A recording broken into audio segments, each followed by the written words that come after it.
বন্ধুরা, সবাই কেমন আছো? আশা করি সবাই ভালো আছো, আমিও ভালো আছি। অনেকদিন পর আবার ক্যামেরা হাতে তোমাদের সামনে হাজির হলাম।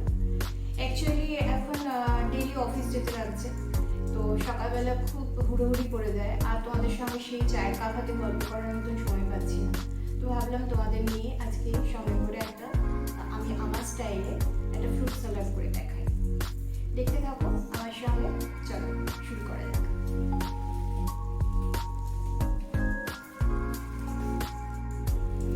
বন্ধুরা, আজকে তোমাদের সঙ্গে নিয়ে আমি পোমোগ্রানেট স্যালাড বানাচ্ছি। আমি আমার স্টাইলে করে দেখাচ্ছি। এটা বানাতে গেলে যা যা লাগছে দেখো। প্রথমেই আমি সমস্ত ইনগ্রিডিয়েন্টসগুলো রেডি করে নিয়েছি। এর মধ্যে আমি 3 রকম কালারের বেল পেপার নিয়েছি।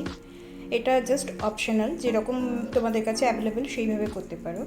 এখানে নিয়েছি কুকুম্বার, তারপরে অনিয়নকে চপ করে নিয়েছি, গ্রিন চিলি নিয়েছি, আধখানা লেবু লাগবে, লেবুর রস, আর এখানে একটু ক্রাঞ্চ থাকার জন্য আমি এখানে ওয়ালনাট নিয়েছি। এর পরিবর্তে তোমরা যে কোনো গ্রাউন্ডনাট যদি চিনেবাদাম চাও সেটাও দিতে পারো। এখানে নিয়েছি একটুখানি black salt, olive oil, pomegranate থাকছে, আর থাকছে একটুখানি গোলমরিচ। এবার একে একে আমি জিনিসগুলো মিক্স করছি। প্রথমে আমি বেল পেপারগুলো এক এক করে আমি মিশিয়ে দিচ্ছি।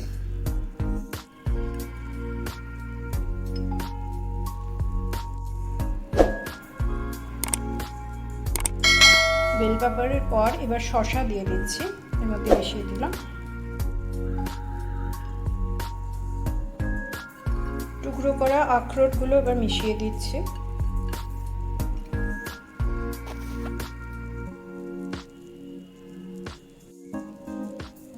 এবার স্বাদ অনুসারে একটুখানি ব্ল্যাক সল্ট দিয়ে দিলাম। এবার লাস্ট একটুখানি অলিভ অয়েল দিয়ে দিচ্ছি, দিয়ে এবার এটা ভালো করে মিক্স করব। এবার ভালো করে মিক্স করে নিচ্ছি। দেখো কীরকম কালারফুল দেখতে লাগছে, খুব টেম্পটিং।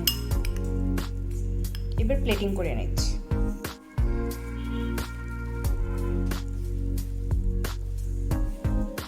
বন্ধুরা, তোমাদের সঙ্গে নিয়ে আমি একটা হেলদি স্যালাড দেখালাম, পোমগ্রানেট স্যালাড। আমি আমার স্টাইলে করে দেখালাম। এখানে আমি আমার পছন্দের জিনিসগুলো মিক্স করেছি। চাইলে তোমরা টমেটো এখানে মিক্স করতে পারো, চাইলে যে কোনো ধরনের হার্বস তোমরা এর সঙ্গে মিক্স করতে পারো। আমার কাছে ছিল না তাই আমি করিনি। এটা একটা হেলদি স্যালাড, বাচ্চা বড় সবাই এটা পছন্দ করবে।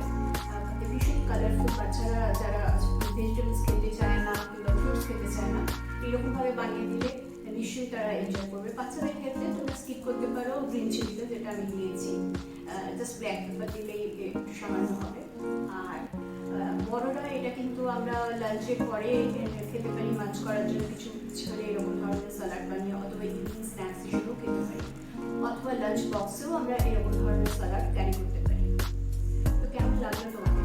যদি ভালো লেগে থাকে তাহলে তোমাদের বন্ধু বান্ধব আত্মীয় পরিজনদের সঙ্গে শেয়ার করো আমার ভিডিওটা। তোমাদের একটা লাইক পাঠিয়ে, তোমাদের একটা লাইক আমাকে অনেক দূর এগিয়ে নিয়ে যেতে পারে। তোমাদের মূল্যবান কমেন্টস পাঠিয়ে, তোমাদের কমেন্টসগুলো পেলে আমার খুব ভালো লাগবে, মনে উৎসাহ পাবো, জোর পাবো, আবার এরকম ধরনের কিছু রেসিপি নিয়ে তোমাদের সামনে হাজির হতে পারবো। এবার ব্লগটা শেষ করার সময় এসে গেছে। শেষ করার আগে বলি, যারা আমার পরিবারে এখনো যুক্ত হয়নি অথচ ভিডিওগুলো দেখছো, তোমাদের পছন্দ যদি হয়ে থাকে তাহলে চ্যানেলকে একটা সাবস্ক্রাইব বাটন আছে, সেটা ক্লিক করো। তাহলে আমার সমস্ত যে নতুন ভিডিওগুলো যেগুলো আমি আপলোড করছি তার নোটিফিকেশন তোমাদের কাছে পৌঁছে যাবে। আজ তাহলে এইটুকুই। কালকে আবার তোমাদের সামনে হাজির হচ্ছি নতুন কিছু নিয়ে, আবার তোমাদের সঙ্গে করে রান্না করে দেবো।